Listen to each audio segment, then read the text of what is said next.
जोधपुर को राजस्थान की सन सिटी भी कहा जाता है। इसकी वजह डेफिनेटली यहाँ का टेम्परेचर है।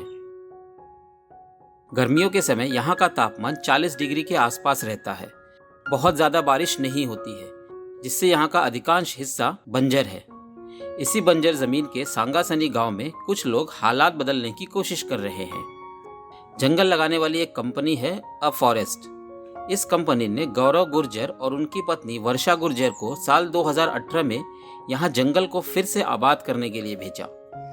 जब इन्होंने रिसर्च किया तो पाया कि साल 1930 में जोधपुर के महाराजा ने सूखे को बर्दाश्त कर पाने वाले मैक्सिकन पौधे के बीजों का छिड़काव करवाया था।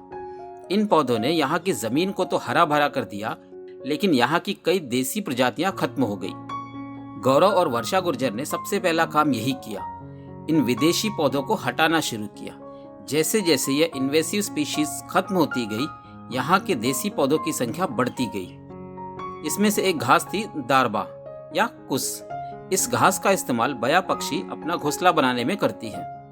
एक विदेशी पौधे को हटाने से धीरे धीरे इकोसिस्टम फिर से पनपने लगा। यह एरिया फ्लड प्लेन्स में आता है, यानी यहाँ अक्सर बाढ़ आती रहती है। यह मिथिला और लूनी नदी के बीच में है। बाढ़ की वजह से होने वाले मिट्टी के कटाव को रोकने के लिए यहाँ बेर और खैर के पेड़ लगाए गए। इनकी जड़ें मिट्टी में बहुत गहराई तक जाती हैं और मिट्टी को पकड़ के रखती हैं। पानी को रोकने के लिए इस दंपत्ति ने तालाब बनवाया, जिससे साल भर मिट्टी को नमी मिलती रहे।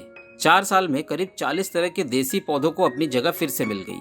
धीरे धीरे एक जंगल खड़ा हो गया। लेकिन रेगिस्तान के इस जंगल और वर्षा वनों के जंगल में बहुत फर्क होता है। यहाँ के जंगल में बड़े पेड़ बहुत कम होते हैं। एक बड़े पेड़ के सहारे कुछ झाड़ियाँ उगाती है और इन झाड़ियों के सहारे कई तरह की घास उगती है। आज की स्टोरी में इतना ही।